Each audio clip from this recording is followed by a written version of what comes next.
This video is brought to you by patreon.com/worsttake. Get access to exclusive live streams and Discord servers, on-screen shoutouts, and early access to some videos when you join now. Help make sure that we can continue to make content like this by supporting the Patreon. Links are in the description down below.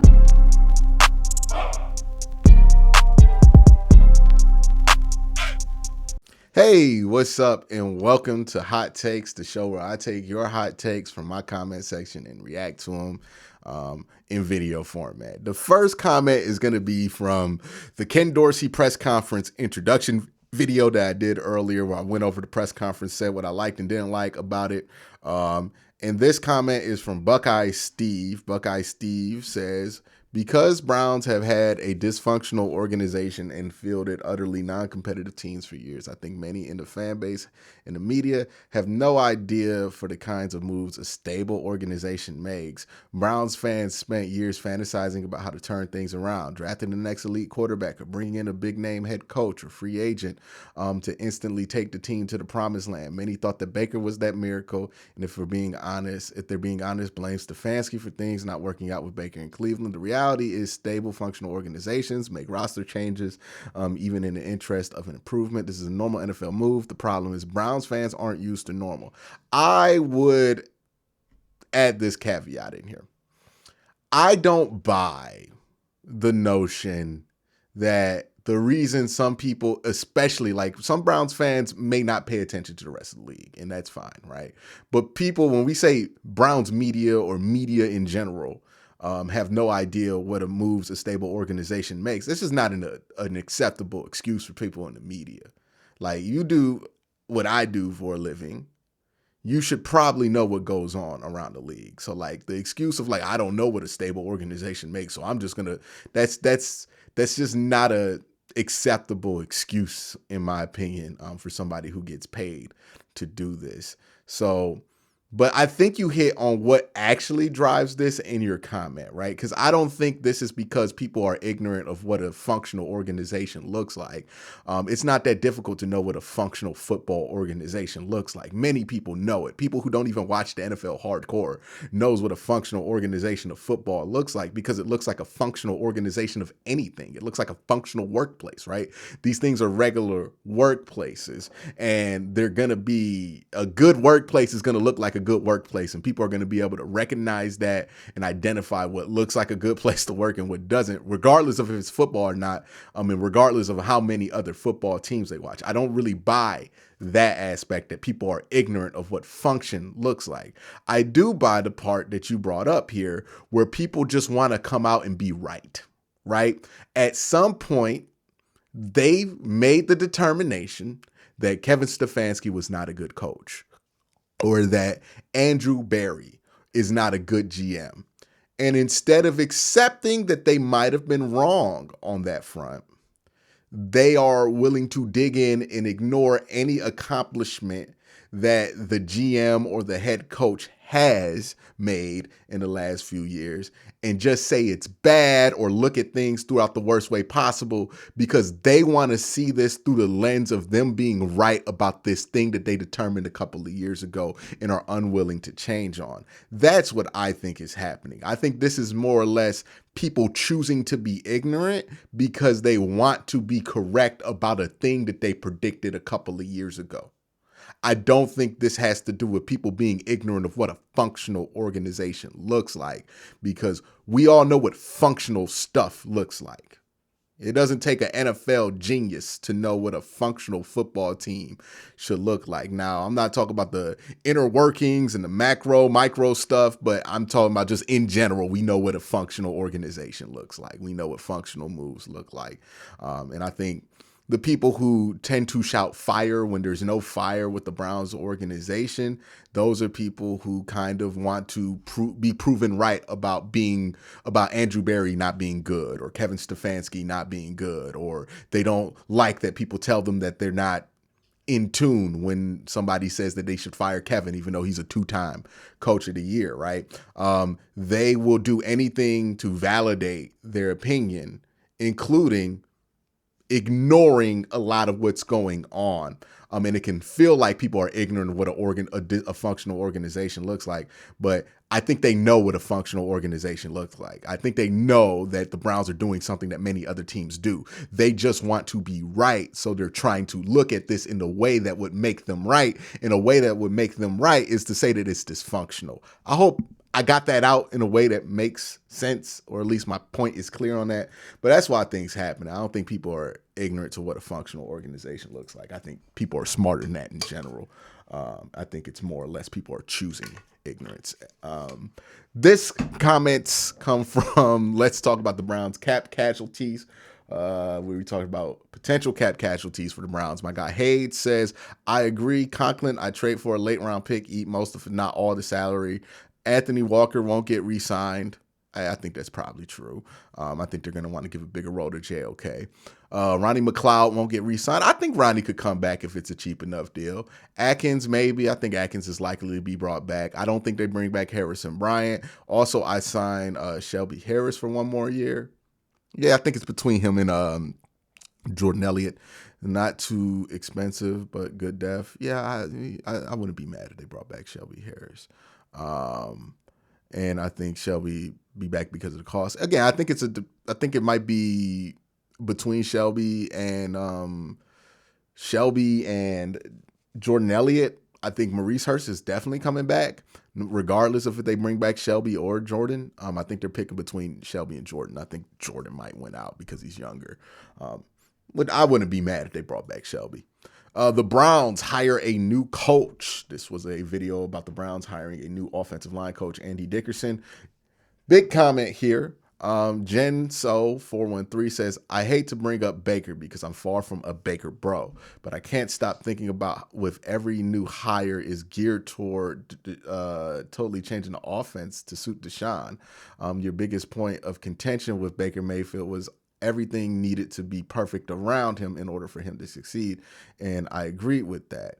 Is that not exactly the case for Deshaun Watson? Are we doing exactly everything we can to tailor the offense perfectly to his strengths, which we didn't even do for Baker Mayfield when he was here? Look at the receivers we gave him versus the big body guys he likes, like Mike Evans.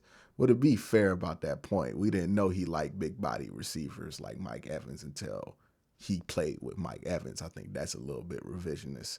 But Deshaun gets hurt, and it's excuses up until this year. Baker hurts his shoulder, and it's a totally different story. I'm going to address that one too while I'm reading.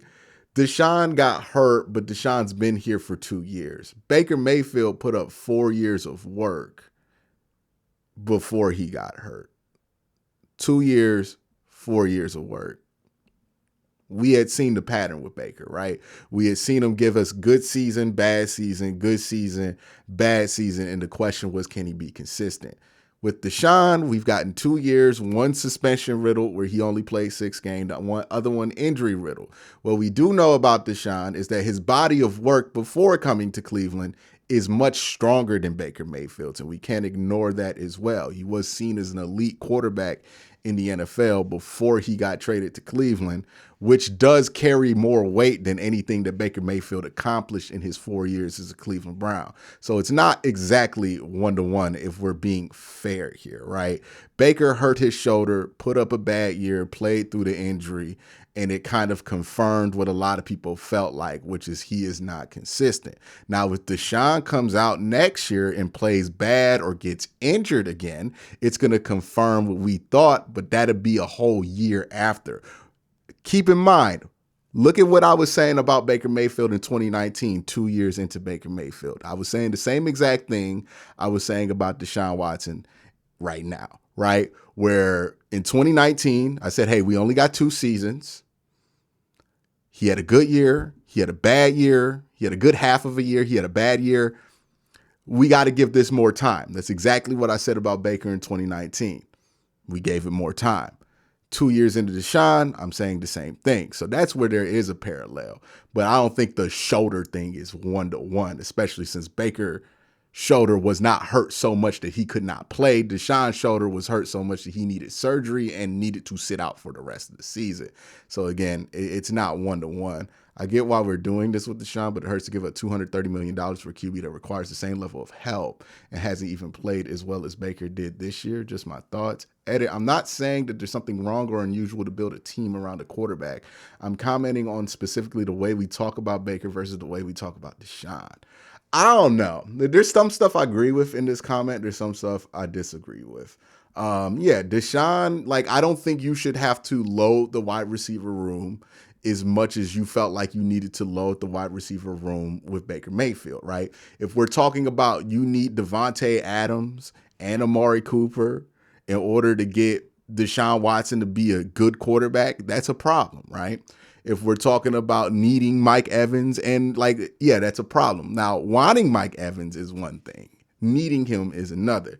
I don't know if that's the case. We've seen Deshaun elevate talent in Houston. The problem is we haven't seen him do that same thing in Cleveland.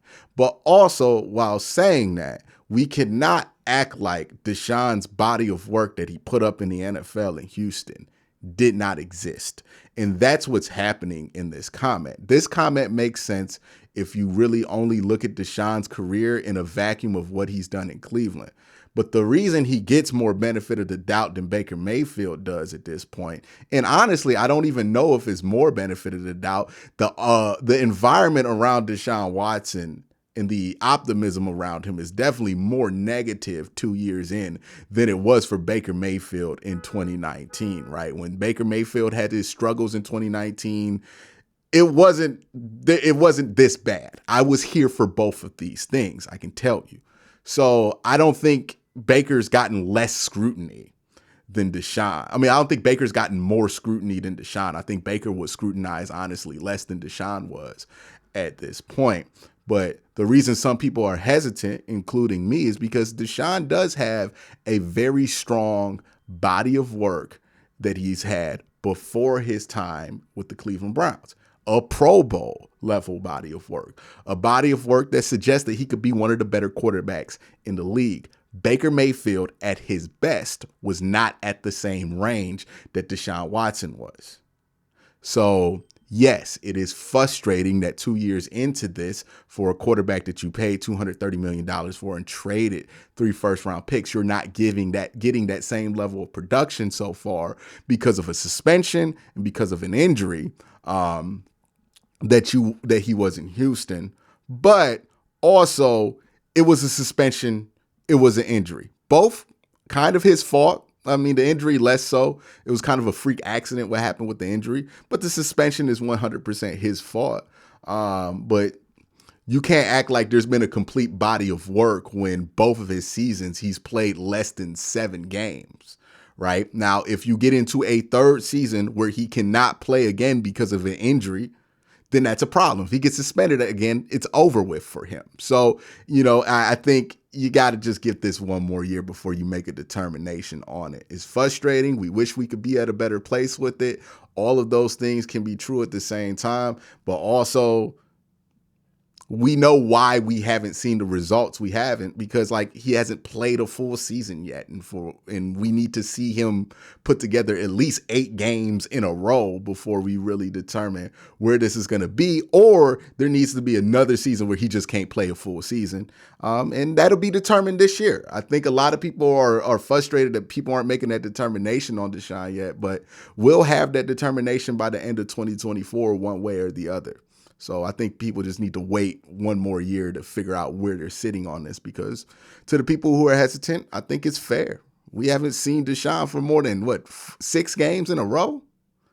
That's not enough to make a real determination on. But I can understand people being frustrated at the same time. $230 million and you're not able to get a guy out there consistently for 17 weeks. That's also frustrating, but it's not like he wasn't injured. It's not like he didn't get suspended, right? Those things happen. It's also not like he didn't have the reputation he had in Houston as a player coming into it. He also had the reputation he had in Houston as a person coming into this too, which also plays into why people aren't willing to be patient. And I'm not blaming people for that. But if we're just talking about football and football only with Deshaun and keeping this a conversation about what his potential is versus what this team can do, then I do think, you got to like see what happens in 2024 before you can really determine this one way or the other, because we have to see, like, was last year just kind of a freak injury year for him, or is this a sign of more to come? Or if he plays consistently throughout the year, what do you actually get out of him? We really haven't gotten enough to evaluate of him. And that's why I'm in that same place with him that I was with Baker, where I'm like, I'll give this a year. Like, I'll give this another year. And I think that's where the Browns are. But thank you for the question. The next comments are from the Deshaun Watson podcast video that I did where I was reacting to his podcast. Sam says the best part of Watson's pod is when him and Q are breaking down plays. All the talking things out in the context of the media is going to do weak sauce. I think Watson is at his most intriguing as a media personality when he is strictly like talking about the ins and out of a football play. He's very good at that. He's very good at diagnosing and talking about football plays and doing some recall. His press conferences are pretty good at that too. So I think that if you are to watch him, honestly, the videos, the podcasts that I would gravitate to aren't the ones where he has guests on, but are the ones where he's like breaking down film of like a high school prospect or something like that, because I think you get more interesting insight from him. This one's about the Browns building a new stadium. Comment comes from JLM, who says the current stadium is almost useless outside the football season, just for a fact not having a roof on it. So many financial opportunities missed. I have been taking my family to Monster Jam in Detroit just because watching monster trucks in a basketball stadium is not entertaining or worth the money. They just recently started having Monster Jam at Brown Stadium the last few summers. I'll say I'd rather go to Detroit to get out of the weather. Yeah, I mean, if you're going to spend a bunch of money on a stadium in a city like Cleveland, where there's all four seasons, it just makes more sense to make that stadium a dome. I've said this before.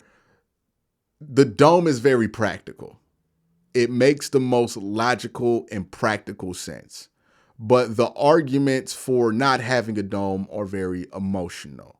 Where it's about how it feels. It's about how the outdoor feels and how that makes you feel about a team. It makes us feel like we're going to have a home field advantage. It makes us feel like we have a special football kind of venue where it's like it feels like football. But it's not about what's most practical and what's most logical, right? And I think that's where the divide is with the dome versus the no dome conversation.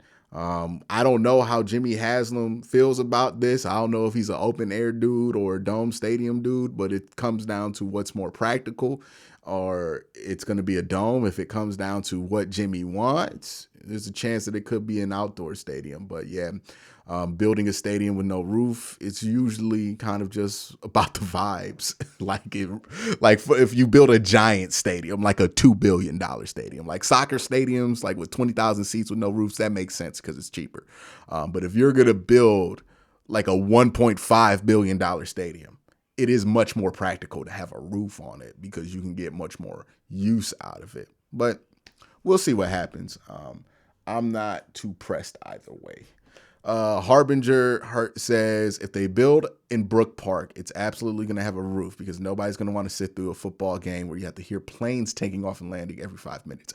That's something I was thinking about because that plot of land is built across from an airport. And on one hand, it makes it kind of convenient, right? That it's right across the street from the airport because you already have transit lines there. You already have the RTA lines there. You have infrastructure there. It's not going to be hard to get the train to go to the stadium, build a small extension to drop people off at the stadium, which is going to do good things for parking prices and things like that. But on the other hand, you're building a big ass football stadium right next to the airport. I don't know. I've never been an air traffic controller. I've never been in the air business, but something tells me building a giant structure next to an airport is going to be one that comes with a lot of regulation and a lot of rules to follow. And I don't know if those rules are compatible with what the NFL wants to do with their stadium. But if they bought that plot of land, something tells me that they feel like it's going to be all good. But yeah, that is something there, right? Where you're going to have those airplanes taking off. And I know people are going to bring up, well, Cleveland Browns Stadium is next to an airport. It's not the same thing as an international airport, right? Cleveland Hopkins is a commercial and international airport. The Great Lakes Airport that's right next to the Cleveland Browns Stadium currently is a very small regional airport that's really for like tiny planes and when you want to do a flyover over the stadium. So yeah, like I think that's a little bit different, but it's definitely something to think about when it comes to Cleveland Browns Stadium and where they want to build it, that it'll be next to that airplane. And also, man, airport traffic gonna be terrible. Like, hey, you might want to take that train, dog. Like, you might want to take that train to the games if you're going, because that airport traffic, you gonna have airport traffic and football traffic. And it ain't like that part of the city is really built out for that. So then you're talking about more congestion while you build all the highway. It's going to be a messy few years if they build there, for sure.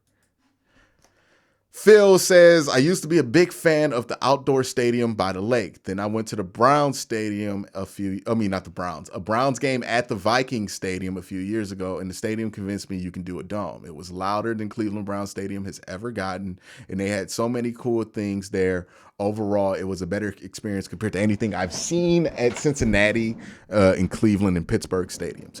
I had a similar experience with dome stadiums too, right? Because the only dome stadiums I had ever been to was like RCA Dome in Indianapolis and the Ford Field in Detroit.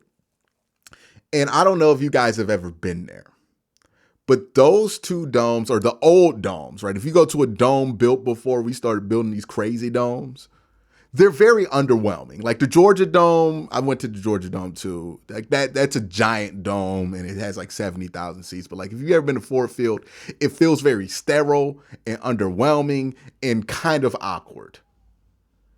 But then when you go to these new domes that they building, like you ever been to Mercedes-Benz in Atlanta? Oh, it's a different world. Like you don't even feel like you're inside in those domes. And I think that is what changes a lot of people's minds. When you get that natural sunlight in there and it don't even feel like you indoors, it feels like you're outdoors with all the convenience of being indoors. Oh yeah, it changes people's lives. So I think a lot of people, when they think of a dome, they think of those domes, right? They think of those AstroTurf, artificial, kind of super functional domes. And those domes suck.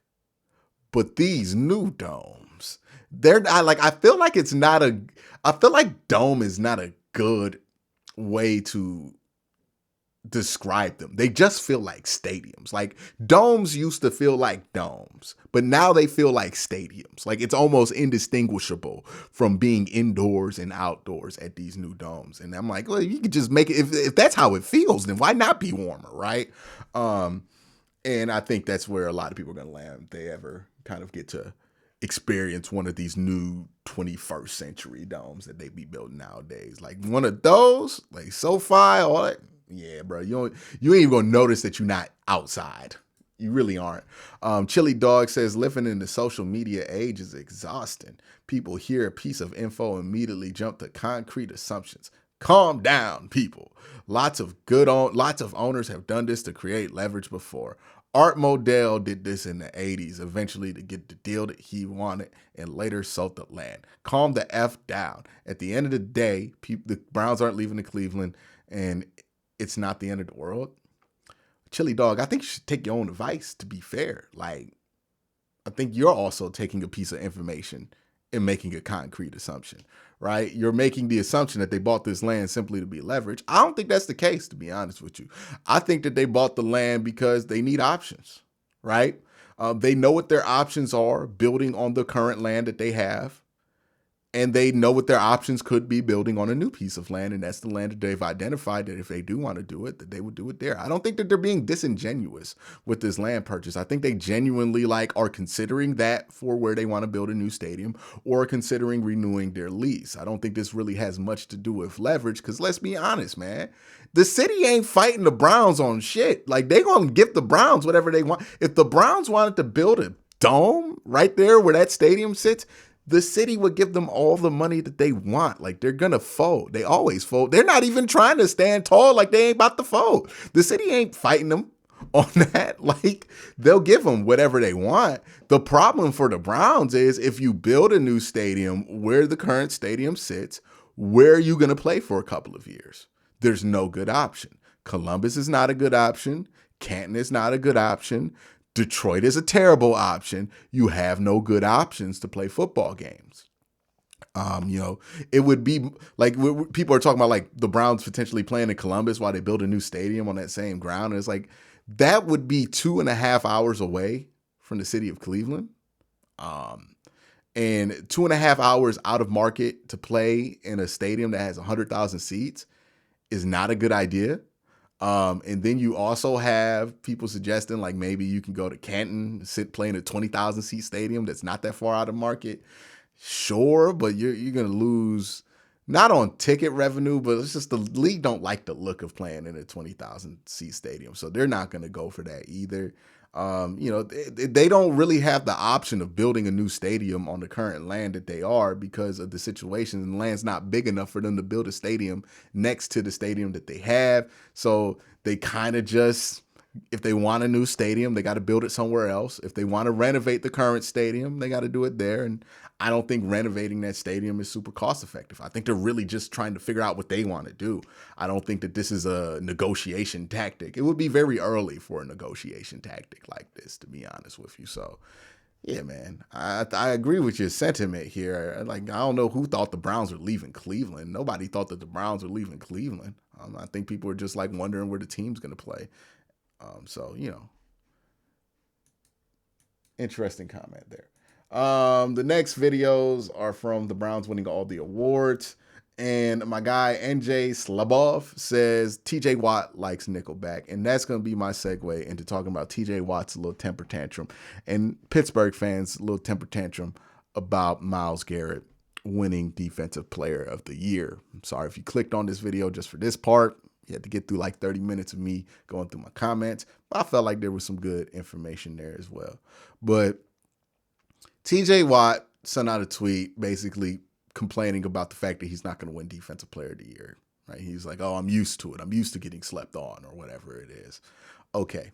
He sent this little Drake tweet and he got salty about it. And I bet he was playing Marvin's Room in his hotel room as he came to grips with the fact that he wasn't going to win Defensive Player of the Year and that Myles got it. And I'm going to be honest with you, just on that thing alone, I do feel like there's a double standard because if Micah Parsons would have said something like TJ Watt said, they would have called Micah Parsons an asshole. They would have called him selfish. They would have said things like he took the moment away from him. But nobody's really covered TJ Watt's comments like that, and which is whatever, how people want to do it. I'm just telling you, if Micah Parsons said that, if Max Crosby said that, if anybody but a Watt brother said that, people would have some skepticism about that. People would have some things to say. If Myles Garrett would have said that any of the times that TJ Watt got Defensive Player of the Year and he didn't, I think people would have had a lot to say about that. But TJ Watt says it, nobody has anything to say. All of a sudden, he's just standing up for himself, right? Like, it's funny how things get covered differently when you have a different last name. And, he kind of gets to live off the reputation that his brother built for the most part. On the second thing that I want to get with is, look, I thought that Micah Parsons, TJ Watt, and Myles Garrett all had legitimate claims for Defensive Player of the Year, and regardless of who won it, all three of those players deserve to win the award. What I find disrespectful and honestly distasteful are the people who are acting like Myles Garrett does not deserve this award. I'm sorry. That's just false. Micah Parsons said it himself. Okay? These teams say it every week with how much they defend against Miles and how much they go out their way to stop teams from from stopping him from being a problem. His double team rate speaks for itself. How teams cover him compared to other edge rushers speaks for itself. We got to stop acting like Miles don't deserve it. And that's the thing that drives me crazy. Because there were years where Miles deserved the award and didn't get it because TJ Watt had a higher sack number. Now that Miles deserves the award and he does get it, it's a problem to some people. And that's just, I don't know. It rubs me the wrong way. And I think that it's shitty that Myles Garrett, who 100% deserved this honor, got his award kind of spit on by a peer because he felt like he was entitled to winning Defensive Player of the Year because he got the most sacks in the NFL. And I'm going to just put it down like this. Getting the most sacks does not guarantee you to win anything but the Deacon Jones Award. There's an award that they give out to the sack champion. TJ Watt, you got the most sacks. You are guaranteed the sack championship, but you are not guaranteed Defensive Player of the Year. And for him to, basically Marvin's room about it, to me, felt like entitlement, felt like all the things that people complain about, but TJ Watt does it. Nobody says a word. To me, felt like some bullshit, if I'm being honest with you. But that's my thoughts. Let me know your thoughts in the comment section down below. Have a great day. Have a better night. Peace.